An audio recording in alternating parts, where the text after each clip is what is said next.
Okay, let's go ahead and start. Yeah, the first thing I want to talk about is actually the midterm exam. You guys actually doing better than I thought, much better than I expected, in fact. But the TN9 needs a bit more time to go over them to make sure that we did not miss much. Chances high that we're going to discuss the midterm exam problems next week. And chances very high that we're going to do that on the Thursday next week. So for much of this week, we'll just move on lecturing as usual. And the topics for today is still reliable data transfer. But it's the pipeline type of reliable data transfer. If you follow last Wednesday, right, we actually wrap up RDT 3.0. But all these RDT 1.0 all the way to 3.0 are these sending one packet out, and then the sender is going to wait until feedback, right, and see if retransmit or send the new packet depending on what the feedback says. The utilization of the connection there is very low that way. So we started talking about sending multiple packets out in one flight, okay, instead of just one packet. And that type of transmission or that type of RDT is called the pipelined RDT. So we give you the benefit of the pipeline RDT. Starting from the first part of the lecture, we'll see a little bit more the major differences between the pipeline RDT versus the stop and wait. And you'll see also there are actually two big categories of the pipelined RDT. Okay? And it's actually coming up. And this takes us to this new class of RDTs called the pipelined protocols. Okay? What it said is, let me repeat myself, the sender allows multiple packets being sent per round, okay? Or multiple packets in flight.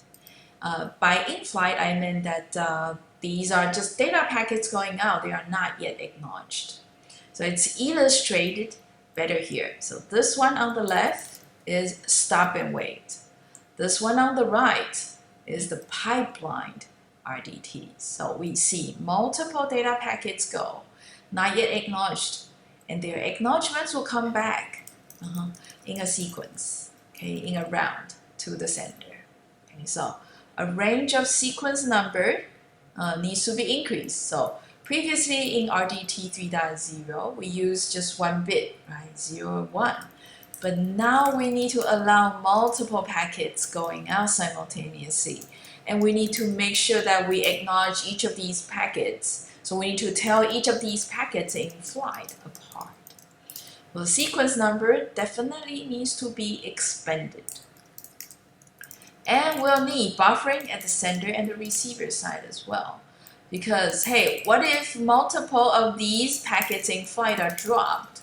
They need to be retransmitted again. So buffer definitely at the sender side is required to store those packets that are not yet acknowledged. Receiver here will also need buffer space because when this packet is lost and there's other packet coming in subsequently, should we keep them or should we drop them and have the sender retransmit again? And what about these other packets that has already arrived? Okay, so there's some buffer space also, okay, needed in order to address different needs of different designs. So buffering required, a longer range of sequence numbers required. Okay. Now, in the next few slides, what we're going to introduce are just two different flavors of these pipeline protocols. So they are the big categories. First is the GoBackN. The second is selective repeat. Now, one can, of course, further tune the GoBackN so that it works slightly differently. Hopefully, the second version works slightly better than the fundamental version. Similarly for the selective repeat protocols. Okay, so here's the overview slide that contrasts the two big categories of pipeline protocols. On the left, the GoBackN. On the right, selective repeat. Right? They are the same this way. Okay. Both of them allow having multiple packets in flight, in a round. Okay? Well, that's the basic ideas of pipeline protocols. They must be the same this way. And then everything else will be different. First of all, okay, what the sequence number in the ACK packet means, very different. One is to indicate I'm acknowledging an individual packet. So when the receiver in selective repeat sends an acknowledgement, that sequence number in the acknowledgement is to acknowledge exactly the data packet carrying that sequence number. But for GoBackN, the receiver sends back acknowledgements, but the acknowledgement carries a sequence number such that all the data packets before that sequence numbers are acknowledged. So this is a bit odd. Okay, so that one sequence number seems to be acknowledged all the packets before that. But the fact is that what the receiver is doing is this. The receiver will not add packets if it arrives and the receiver finds that there's a gap in between. So packet 1, 2, 3 missing, 4. Okay. When 4 arrives, the receiver does not send back acknowledgement 4. Instead, it sends acknowledgement 2 because there's a gap in the middle. So what the receiver of GoBackN here is saying is, I'm actually telling you to which point I do have consecutive received data packets. So the next one is, the beginning of a gap, definitely. And the two categories work also very differently here. Timer. Okay, if you recall in RDT 3.0, we need a timer in order to tell whether a packet is dropped or not. Yes, GoBackN and selective repeat, both of them implements timer. Okay, but in selective repeat, there's one timer for each packet that is still in flight, not yet acknowledged. Okay, so one timer, one packet. But for GoBackN, there's only one timer for the oldest unacked packet. So in one round, there'll be a lot of packets being sent, multiple packets being transmitted. Okay, there's going to be just one timer for the oldest unacked, meaning if you send one flight out, there's just going to be one timer for the first one in that flight. Okay. And if the first one is acknowledged, there will be a timer for the second packet, that is now the new oldest packet that's not yet active. Okay. So, one timer for a flight of packet in GoBackN. And the last difference is this. Okay. For selective repeat, when timer expires, the sender only retransmits the unacked packet. So whatever that timer says, if this is for sequence number 10, then it only retransmits packet 10. But in GoBackN, when the timer expires, it's going to retransmit from that oldest unacked packet. So all the unacked packets from the oldest one to the newest one. All right, so each timer is going to trigger retransmission of the rest of the flight of the packets. All right, so that was the big categories, GoBackN and selective repeat. So let's go ahead and talk about GoBackN, and that is going to be much of the lecture today. Now let's look closer into the first categories of the pipeline RDT, the GoBackN. So this is just the sender side, and we'll come to the receiver side in a couple slides. And first thing first, the packet sequence number in GoBackN. If you recall in RDT 3.0, we only allow one data packet goes in out without being acknowledged, isn't it? And in that case, we just need one bit sequence number to tell the old packet and the new packets apart. But now GoBackN being a pipelined RDT, which we allow multiple packets being out in transit without being acknowledged. So your intuition should also tell you that, hey, you need a higher number of sequence numbers to tell all these in-flight packets apart. You are correct, and we now definitely need more, and k here is obviously larger than 1. Okay. Now, having k bits in the packet header, okay, as the sequence number field, then you see the sequence number can range from 0 all the way to 2 to the power of k subtracting 1.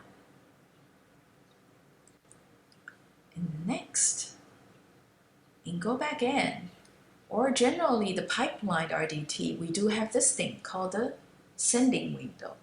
And the sending window is usually associated with the limit, okay, we call the n, or the sending window size. Okay, so n here is to limit the number of unacked packets allowed. Right? In GoBackN, this is the number of consecutive unacked packets allowed. It's also illustrated here. Okay. From the first packet in flight to the last packet in flight, the max range is n. Right, so at any given point in time, we allow only up to n packets being in transit, not yet acknowledged. And so you see here, this thing is also called the sending window, right? And n here is the sending window size. Now let's take a closer look at the plot over here. So each of these slim rectangles are packets. So the green packets are the very early packets that are already sent and already acknowledged. So this is in the middle of the sender transmission, as you see.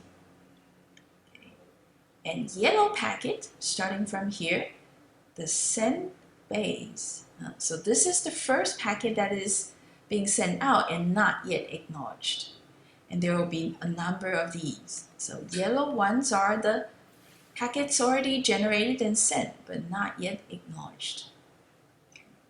Now, depending on the application level source, the message could be large or small. Okay, so this is illustrating a case when the message is not that large, meaning you don't need to generate that many segments at the transport layer to cover the entire message. So potentially, within the limit n, we might have some sequence numbers that allow us to generate packets to send out, but we don't really need them. So the blue ones are usable, but not yet sent.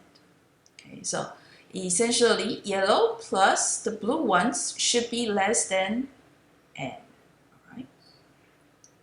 Now, to indicate the beginning of the usable packet sequence number, we use yet another variable, the next seek number.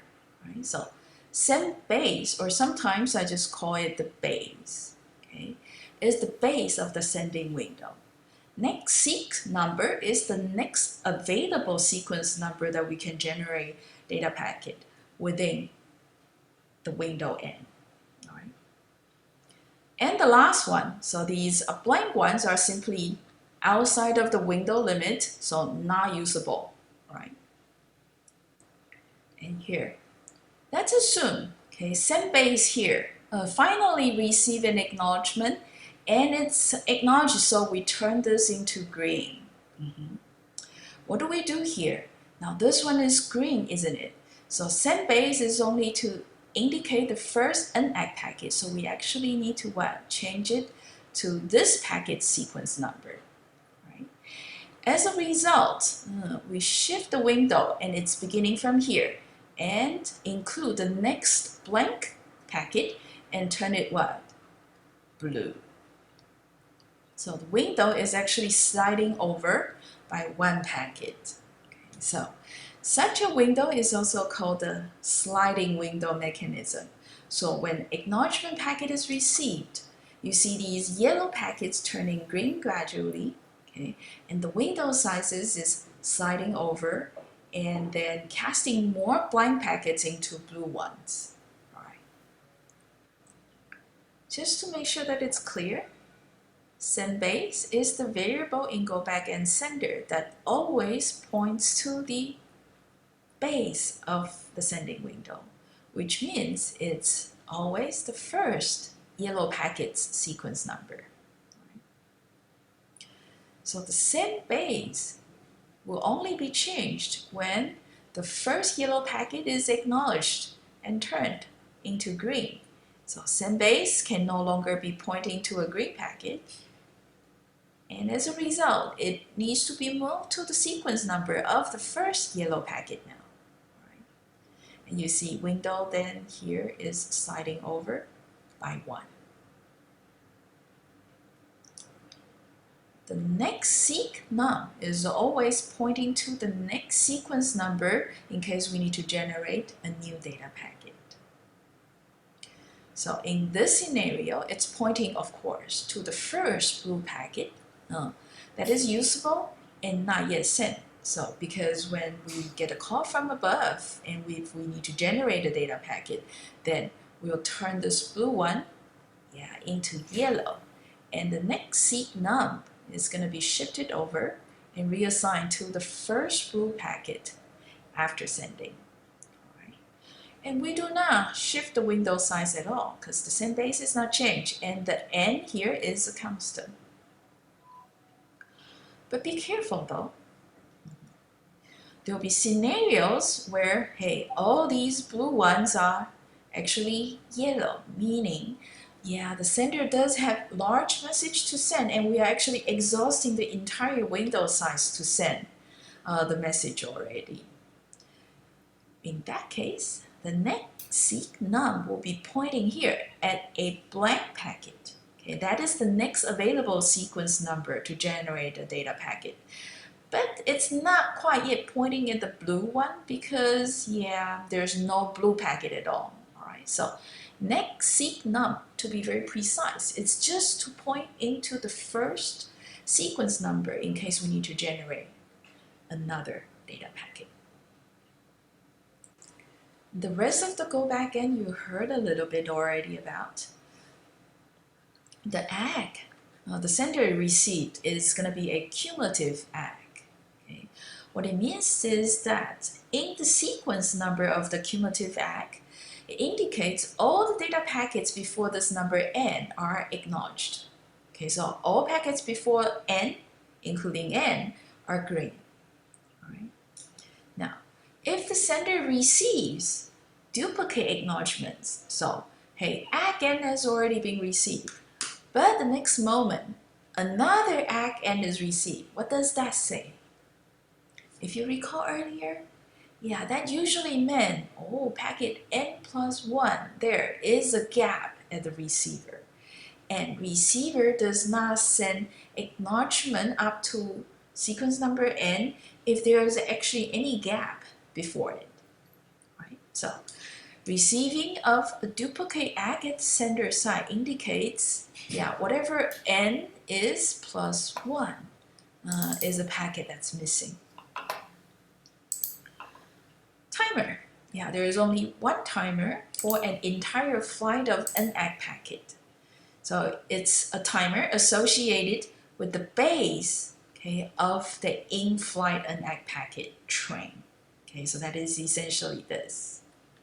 The oldest in-flight ACK packet is always indicated by the send base. In a way, there's a timer associated with the send base essentially. Whenever the send base is changed or whenever the send base is refreshed, we refresh the timer or restart the timer. If it's been unfortunate that we do have packet loss such that the timer needs to time out, then we retransmit the entire flight of packet starting from n all the way to the highest number that's not yet ACK. So that means starting from the send base all the way to the last of the yellow packet. So timeout indicates the entire flight of the yellow packets will be retransmitted. Alright, so that was the overview of GoBackN. There was a question from Kevin. So Kevin was asking whether the send base has a limit. Okay, so send base is going to slide, slide, slide as the sender continues to send packets.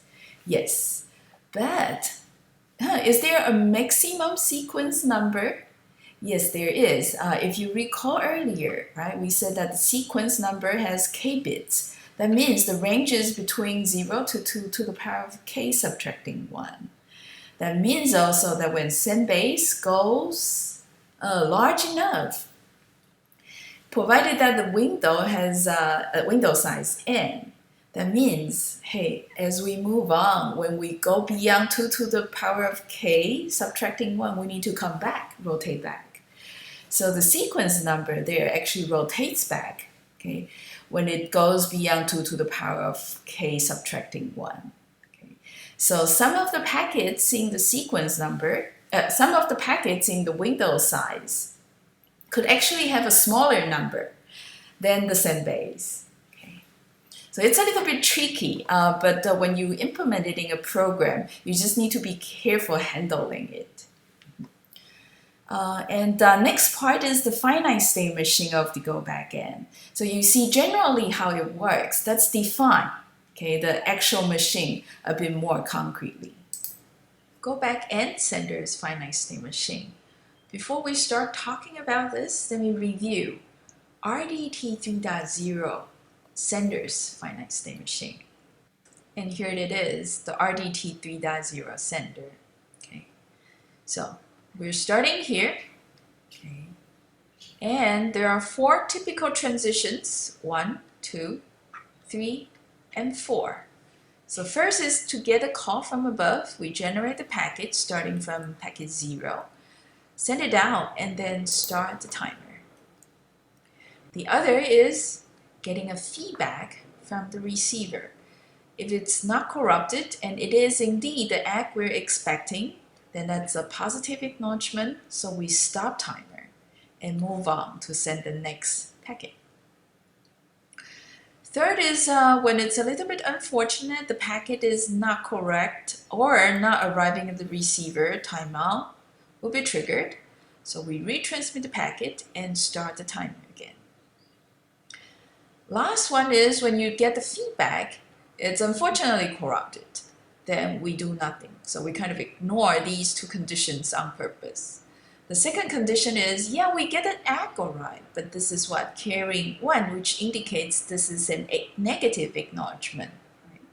So in these 2 cases, instead of quickly retransmit, we just ignore. Right? So this is a quick refresh of RDT 3.0. In GoBackN sender finite state machine, we also have these 4 transitions. Getting a call from above, receiving feedback from the receiver, and it's not corrupted. Having the timeout event, as well as getting feedback from the receiver, but it's corrupted. Okay, very similar. And then we go through them one by one. Now let's start from the getting a call from above transition here. Comparing to RDT 3.0's getting call from above transition, this one is pretty long. Yeah. And it starts from a if-else condition check. And the condition is this guy here. If the next seek num is less than base plus n, so base plus n is what? The window range, isn't it?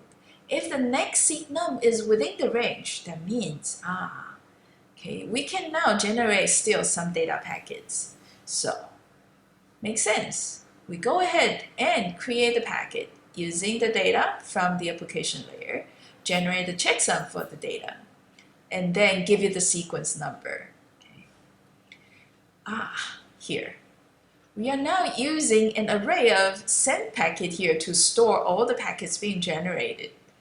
This is because GoBackN is a pipelined RDT, meaning there will be multiple packets in flight, so they will be generated, being transmitted, but not yet acknowledged. So these send packets will need to be stored temporarily at the sender before they are acknowledged, because chances high that you need to retransmit it somewhere later. Okay, so we need an array instead of just one packet there to store the packets that are in flight. Next step, send the packet out. Oh, and then we need to start the timer, right? This is to handle the cases we could have packet losses. Just like in RDT 3.0, the difference to RDT 2. something is to have these timers. So we need to start timer, definitely. But in GoBackN, we have one timer for the entire flight of an ACK packets. So we need to check, right? We cannot be starting a timer for every data sent. So here we're checking. If the packet we are now generating is indeed the base, the first yellow packet, because the timer in GoBackN is associated with the first yellow packet, so associated with the base. So only when the packet we're generating is the base, then start timer. Otherwise, don't. So this ensures that we have only one timer for one flight of an ACK packets. And the last is straightforward, just increment the sequence number by 1. Right? So this is if the next seek num is within the window. Otherwise, refuse data. So this is telling the application layer process saying that, hey, I cannot be sending more data packets. So you hold on and you try calling the RDT send after some time. And the second one that we'll examine is this guy here. All right, so this is supposed to be the case where we receive acknowledgement, and it's a new one, therefore we could move on. All right, so let's take a closer look at how the move on is like in GoBackN sender. First of all, the checking condition. Get the feedback packet coming from the receiver from the lower layer. And if it's not corrupted, oh, good. So the feedback packet is not corrupted. So this must be one of those cumulative ACKs. So inside the ACK, there's going to be carrying a sequence number. So why don't we get that sequence number out? So get ACK_num. Okay, so this is a new function call introduced into GoBackN's finite state machine. So that is just a bit abstract, but what it does is to get the sequence number in the cumulative ACK packet here. Right? And we simply change the base to that sequence number plus 1. All right? So this is the first packet that is unacked. Hey, makes sense, right? Receiver sends a cumulative ACK. So that ACK carries the sequence number n, which indicates all the sequence number before that, including n, are acknowledged. And the n plus 1 is the first in the gap at the receiver. The first one, that ACK cannot be acting. Okay? Therefore, base is assigned to that value. Okay? Makes sense. Oh, but we check. So just like in the generating data part, there are a lot more check. Being careful here. If the base is not the next seek num, what does that mean? Base should be the first yellow, and next seek num should be the next data that is allowed to send. But next seek num cannot be a yellow packet, right? So if they are the same, that means there are no yellow packet at all in the window. Okay, which means all the packets that's not yet ACKed at this point in time are already ACKed. Okay, so stop timer because there's no pending packet waiting for acknowledgement. Otherwise, restart timer. So we receive a cumulative ACK. The base is reassigned such that it's pointing to the first yellow packet. Okay? And so we refresh the timer for the first yellow packet for the base. Okay? So restart timer. Right? So the only thing that's a bit odd is this. There's an if condition to check whether we should stop the timer because all standing packets are cleared. All yellow ones certainly turn green. Or we need to refresh because the base is either refreshed or changed to a new value. And therefore, we need to restart the timer, okay, for the refreshed first yellow packet. And the third transition is straightforward. It's actually very similar to RDT 3.0's timeout event. Yeah, we restart the timer and retransmit the packets. In RDT 3.0 sender, we retransmit only one packet, but this time in GoBackN, we retransmit for the entire flight of packets, starting from the base to the packet right before next seek none. And the fourth transition is this: when the sender receives a feedback and it's a corrupted feedback, then we do nothing. So this is just like in RDT 3.0, when the sender receives a corrupted ACK or a duplicate ACK, which is a negative ACK, it does nothing. Now, the difference here, though, is that it only handles the corrupted ACK case. What happened to the duplicate ACK? In GoBackN sender, yeah, it's actually handled here. When the sender receives an ACK, it's not corrupted. Whether it's a new ACK or a duplicate ACK, the actions are the same. If it's a new ACK, the base will shift to the right.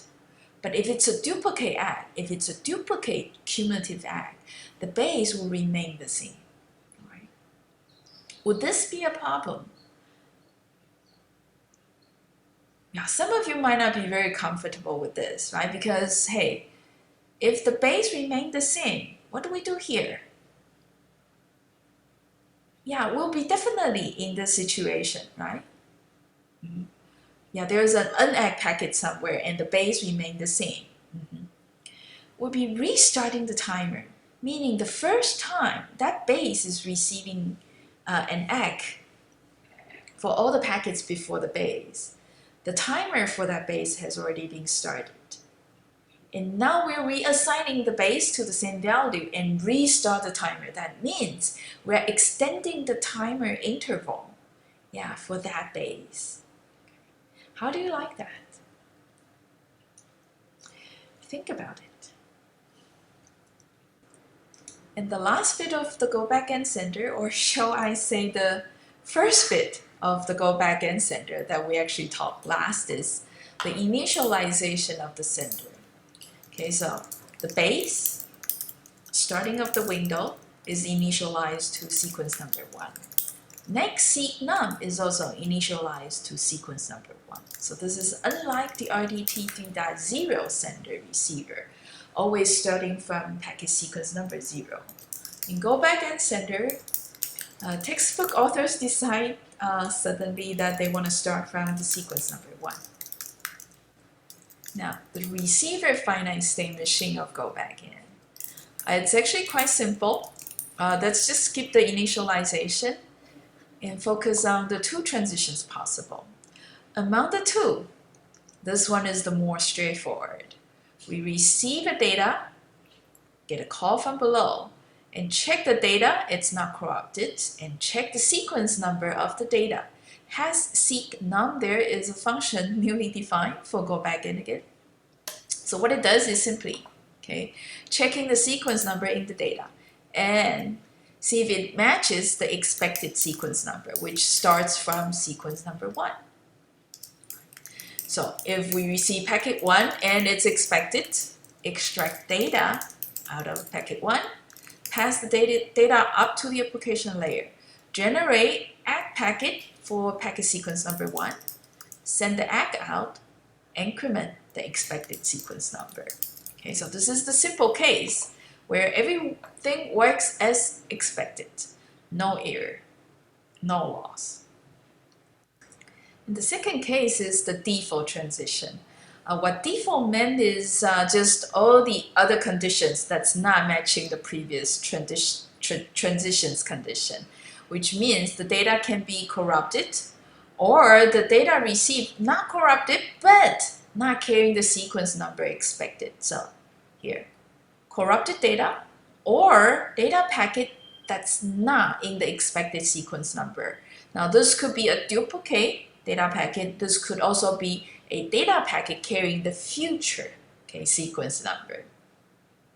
So in either case, which means default is just to send the same packet again. That is the packet generated here, which is the ACK packet that is generated previously when data arriving correctly and in sequence. So in case of corrupted data, out of order data, we discard the data, no receiver buffering, so there's no extract of data, no passing of the data up to the application layer. And all we do is simply react to the data with the highest sequence number arriving correctly in order. So GoBackN Receiver there works a bit odd, not that intuitive, but it's very simple. It always acknowledges to the data packet that is the highest in sequence number for all those who arrive correctly and in order. So all the receiver needs to track is the expected sequence number, and that's pretty much all. At the sender side, if a duplicate ACK is received, that is essentially saying either the data previously sent is corrupted or the data previously sent is lost. All right, so those were GoBackN sender and receiver. A bit more complicated, don't they? But it's okay. Let's try to walk through an example and then we'll come back to the last. Okay, so David was actually trying to answer my question. So we'll come back to David's answer after we walk through the example here. Next is to walk through an example of GoBackN following the finite state machines. So then we go back and recap. GoBackN sender's finite state machine and the receiver finite state machine, just so that you can follow. And real quick, the sender side of GoBackN is this. If we get a call from above, we check real quick whether next sequence number is within the sending window, which is base plus n. If it is, then we generate packet and send it out. And then check whether we should be starting a timer. And the condition to start the timer is if this next seq number is indeed the base, and then increment the sequence number. All right, so check whether the next seq number is within the sending window. If so, generate the packet, send it out. Check whether we should start the timer. So next seq number, whether it equals the base, and then increment the next sequence number. If we do not pass the condition where the next seq number is within the sending window, then ask the application layer process to wait. All right. Now, back to the example. Let's assume the window size is 4, and the sender's application layer process is sending data all the time. So sender here gets call from above all the time. So let's see. In the first call from above, all right, the base and the next seq number are both initialized to 0. Now the first call from above is going to trigger checking whether the next seq number is within the sending window. Sending window starting from base and window size 4. Next seq is initialized to 0. Is 0 less than 0 plus 4? Yes. So we generate the packet, send it out. And next to what? Check whether we need to start the timer. And the condition to start the timer is only when the next seq number equals the base.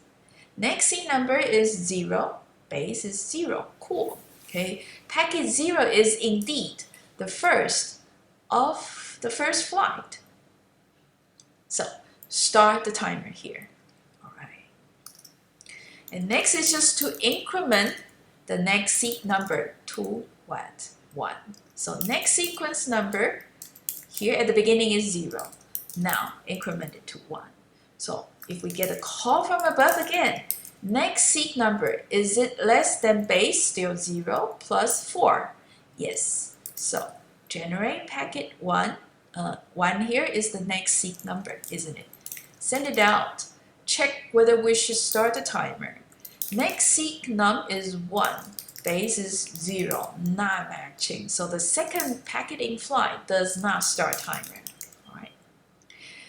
All right, just increment the next seek num. So here, the third call from above will start from next seek num equal to base 0 and 4.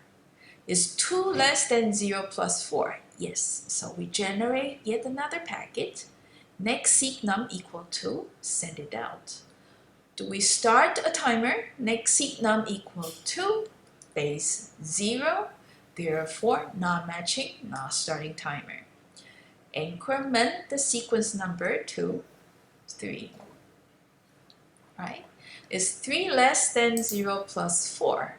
Yes. Generate packet 3, send it out. Not start the timer because next seek number is 3 and base is still 0. Right? And we increment the sequence number to 4. And now we get the fifth call from above. And that call from above will check, is 4 less than base 0 plus 4? It's no longer less, right? So what do? We go to the refuse data part of the if condition. So yeah, the application layer processes the ask to wait, and sender will pause sending for now. And these packets will go out to the internet and hopefully reaching the receiver. While there's a timer that's ticking and ticking, ticking, and that is associated with the base, the packet 0. All right? And here's to quickly review the receiver of GoBackN. If we get a call from below, the data is not corrupted and carrying the expected sequence number, simply extract data, pass to the application layer, generate the ACK, send the ACK, and increment the expected sequence number. And otherwise, just resend the ACK that has been generated previously. Now, the receiver. Okay, receiver here will be receiving packet 0. Yeah, it's not corrupted and it's expected, right? So expecting sequence number 0, receiving sequence number 0. Therefore, we send ACK, expected number 0. Next, yeah, we get a call again from below. Packet 1, not corrupted, and it's in sequence. Therefore, we send ACK for the highest data number that has correctly arrived and arriving in order. So these are being sent back to the sender. But packet 2, oops, is lost somewhere on the internet. But packet 3 will arrive. It's not corrupted, but is it expected? We're actually expecting what? Sequence number 2.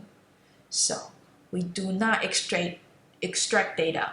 We actually trigger the default transition, if you recall, and just resend the ACK that is previously generated. So ACK 1 is being sent again. So right here. All right. And that was all for today. So let me address what David has suggested being the reason that we actually refresh the timer when we receive duplicate acknowledgements, duplicate cumulative acknowledgements. So David was suggesting that so instead of moving too fast, okay, that way we have the potential of maxing out the sequence number. I think that is a valid reason, so it's a benefit, all right. But if you think about it, right, we will always slide the window. Eventually, we'll max out the sequence number. Okay, so I think Kevin asked a similar question because of the similar concern. But the thing is that one can always be careful implementing how we rotate the sequence number. So once we max out the sequence number, we can always take a modular and then rotate back. Okay. So that was not the main benefit of refreshing the timer every time we receive duplicate acts. If we receive a fresh act, of course, we remove the old timer and then create a timer for the new base. So that's not a problem. Okay.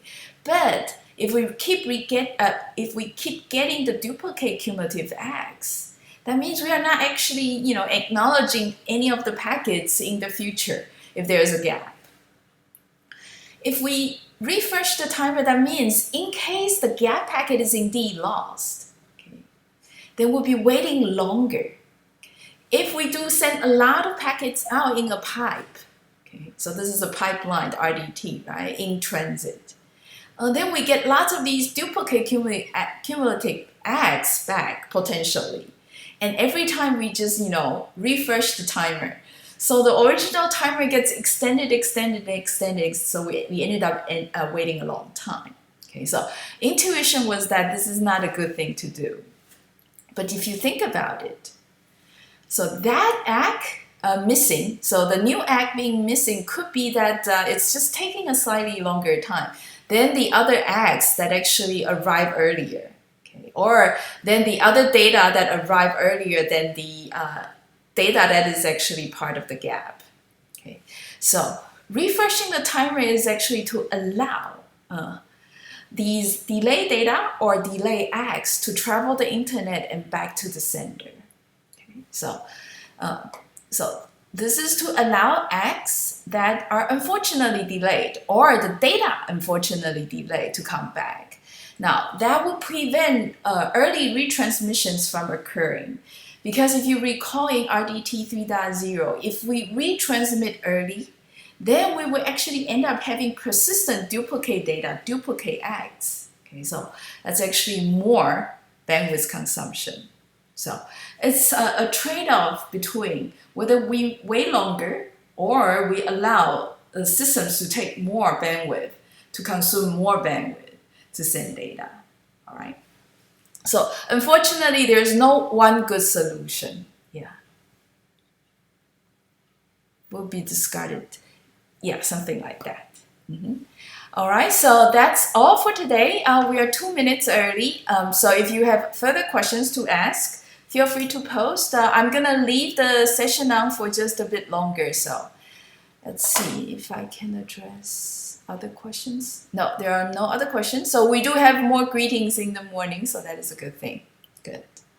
Next week, we're going to actually continue the example. So you heard earlier, we are actually in the middle of the example. So tomorrow morning, we'll try to wrap up the rest of the example because the rest of it is actually pretty long, longer than 2 minutes, in fact.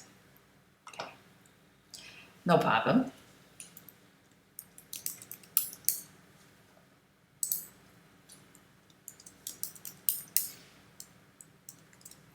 Yeah, so that's all for today.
looks like there are no more questions. So I'll just end the stream here. I'll see you tomorrow.